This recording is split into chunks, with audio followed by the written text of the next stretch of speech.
Welcome to nits में my friend. 27 जून 2020 का current देख लेते हैं कि क्या क्या न्यूज़ आई है। तो न्यूज़ आने से पहले आज के क्वेश्चन देख लेते हैं दोस्तों कि कौन से क्वेश्चन जो है इंपॉर्टेंट है हमारे लिए। तो सबसे पहला क्वेश्चन यही है कि नीचे ने में से आपको सही विधान का चयन करना है। सबसे पहला क्या है कि भारत में कॉल सेंटर जो है उसका 100% फॉरेन डायरेक्ट इन्वेस्टमेंट रद्द कर दिया गया है। ये आपको सही या गलत है वो बताना है। दूसरा कौन सा है? दूसरा है अवकाश विज्ञान में निजी भागीदारी को मान्यता दी गई है। इन दोनों में से आपको सही उत्तर का चयन करना है। दूसरा ना अब क्वेश्चन देख लेते कि वर्ल्ड ड्रग रिपोर्ट ये कौन पब्लिश करता है, इसको भी आपको बताना है कि आईसीएमआर पब्लिश करता है, United nation health body publish करता है, या फिर the United nation office of drug and crime ये पब्लिश करता है। ये आपको बताना है। लास्ट में आईएमएफ है। और तीसरा क्वेश्चन भी हम देख लेते हैं कि कौन कौन से क्वेश्चन। तीसरा क्वेश्चन आया है दोस्तों कि इनमें से कौन से देश आसियान के सदस्य है। आपको ये बताना है कि मालदीव, मलेशिया, श्रीलंका, ब्रुनई और लाओस, इन पांचों में से आसियान के सदस्य कौन कौन से हैं आपको यह बताना है। तो इसके साथ ही हम आज का करंट देखते हैं, स्टार्ट करते हैं। सबसे पहली न्यूज़ आई है कि supreme court okay the CBSE plan for class 10 and 12। तो अभी क्या हुआ था कि कोविड-19 के चलते सभी जो परीक्षाएं रद्द कर दी गई थी, तो अब उसको परमानेंटली रद्द कर दी गई है और सभी बच्चे को पिछले परीक्षा में, यानी कि पिछली जो परीक्षा ली गई उसके हिसाब से उनको पास कर दिया जाएगा। तो इसके भी कुछ नियम है, देख लेते हैं वो क्या है। गाइडलाइन दी गई है कि किस तरीके से बच्चों को उसके जो रिजल्ट है वो शो करवाएंगे, तो वो भी देख लेते हैं दोस्तों। तो उसमें सबसे पहला है, अगर किसी बच्चे ने 3 से ज़्यादा एग्ज़ाम दी है तो उस तीनों में से उसका सबसे अच्छा परफॉर्मेंस किस पर है, किस विषय में है, सबसे अच्छा परफॉर्मेंस देखा जाएगा और उसको उसके जरिए मार्क्स दिए जाएंगे। अगर कोई बच्चा जो है उसने मात्र 3 परीक्षा ही दी है तो उसमें भी ऐसा ही होगा कि सबसे अच्छा परफॉर्मेंस दिखाया जाएगा और उसको उसके अकॉर्डिंग मार्क्स दिए जाएंगे। और तीसरे में क्या है कि अगर किसी ने 2 ही परीक्षा दी है तो उसमें भी उस 2 के परीक्षा के मार्क्स या उस एक परीक्षा के मार्क्स और उसके इंटरनल मार्क हैं वो ऐड करके उसका रिजल्ट दिया जाएगा। ठीक है।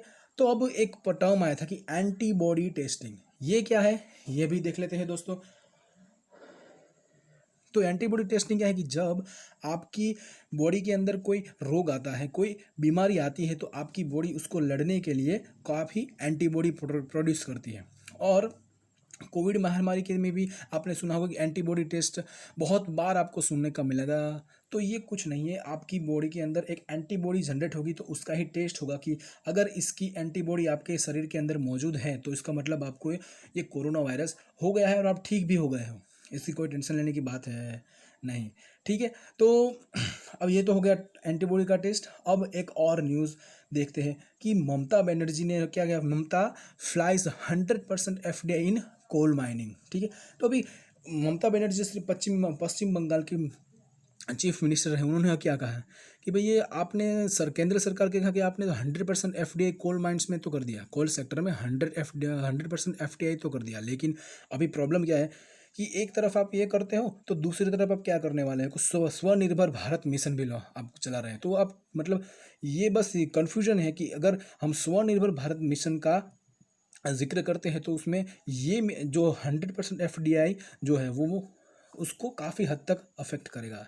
और इसका कारण बताते हुए उन्होंने यही भी कहा है कि पिछले कुछ दिनों में 100% एफडीआई तो कोल सेक्टर में हो गई, लेकिन ये न तो कोई तकनीक ला पाई है और ना ही कोई फॉरेन डायरेक्ट इन्वेस्टमेंट ला पाई है। और इतना ही नहीं, हमारी जो कंपनी जो है भारत की कोयला कंपनी, वो दुनिया की सबसे बड़ी कोयला कंपनी थी और इनको पिछले साल 27,000 का प्रॉफिट भी हुआ था। तो आपने उनको छोड़कर फॉरेन डायरेक्ट इन्वेस्टमेंट में क्यों 100% फॉरेन डायरेक्ट इन्वेस्टमेंट कर दिया, ये भी उन्होंने पूछा है। और एक कुछ रिपोर्ट आई है वो देख लेते हैं कि the United nation office of drug and crime यानी कि यूएनओडीसी ने हाल में ही कौन ही सी रिपोर्ट पब्लिश की है, तो द वर्ल्ड ड्रग रिपोर्ट 2020 इसको पब्लिश किया है। इसको भी आपको देख लेना है। और एक और इनिशिएटिव है, annual anti drug action plan was launch by the ministry of social justice and empower एक फॉर 272 डिस्ट्रिक्ट। ये आपको पूछ सकता है, बस ये आपको याद क्या रखना है कि annual anti drug action plan was launch by which ministry, यानी कि या फिर ये भी सेंटेंस टाइप क्वेश्चन पूछ सकता है कि इसमें कौन सी मिनिस्ट्री संलग्न है। ठीक है, तो उसमें जवाब क्या आएगा कि ministry of social justice and empowerment, आपको ये याद रखना है आपको। और इसके तरह ये भी पूछा जा सकता है कि नशा मुक्त भारत जो है वो कैंपेन चला रहा है कि जिसके अंदर 272 जिलों को सिलेक्ट किया गया है, और उसमें ये नशा मुक्त भारत यानी कि जो नशा करते हैं लोग उसको सही राह पर लाया जाएगा, इसको मुक्त किया जाएगा, ऐसा कुछ है उसमें। देखते हैं अभी आके इसमें क्या आता है।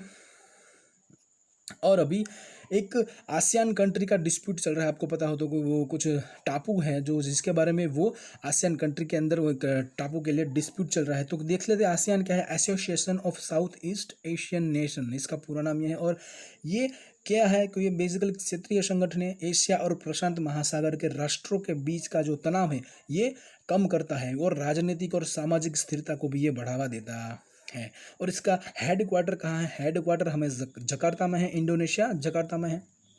और ये बना किस मकसद से था या बना कब था? तो कि इसकी स्थापना 1967 में बैंकॉक घोषणा पत्र, ठीक है। ये याद रखना कि पूछा जा सकता है कि बैंकॉक घोषणा पत्र से क्या हुआ था, क्या मतलब, यानी या फिर ये भी पूछ सकता है कि भाई आसियान कंट्री है वो किस घोषणा पत्र के तहत बनाई गई थी, ठीक है। अब उसके हम देख लेते कौन कौन से सदस्य हैं जो आसियान कंट्री के। सबसे पहला इंडोनेशिया, मलेशिया, फिलीपींस और थाईलैंड, ये जब बने थे तब थे। और बाकी के जो लोग थे बाद में, यानी कि ब्रुनेई कब हुआ? ब्रुनेई जो उसमें ज्वाइंट हुआ 1984 में, वियतनाम हुआ 1995 में, और लाओस और म्यांमार 1997 में, और कंबोडिया 1999 में। इस तरीके से ये 10 कंट्री वहाँ से जुड़ गई है, ठीक है। अब ये काफ़ी लोग बोलते हैं कि भाई इसके रिमेंबर हमें याद नहीं रहता, तो आपको बस कुछ नहीं करना है। इसके छोटी सी ट्रिक मैंने आपके यहाँ पर दी गई, क्या है? सीबीआई ने पास्ते में वी मसाला डाला। अगर ये लाइन आपको याद रह जाएगी कि आसियान के हर एक कंट्री का नाम जो है वो आपको याद रह जाएगा, ठीक है। अब देख लेते हैं फिर से, सीबीआई ने पास्ते में वी मसाला डाला, यानी कि सीबी वाले को भूख लगी और उसने में क्या कहा? उसने पास्ते में वी मसाला डालकर खाया। तो देखते देखते क्या होता है, इसमें जो भी बोल्ड अक्षर आपको दिख रहे हैं तो वो हर एक कंट्री का पहला लेटर है, लेकिन उसको ऐसे अरेंज किया है कि आपको एक ही नज़र में आपको याद रह जाए। तो वो क्या है देख लेते हैं। C for Cambodia, B for Brunei, I for Indonesia, P for Philippines, S for Singapore, T for Thailand and M for Malaysia, V for Vietnam, M for Myanmar and L for Laos. 10 के 10 country है। I hope आपको समझ आएगा हुआ सब कुछ। Thank you for watching my friend नेट्समैन। I hope you like this video.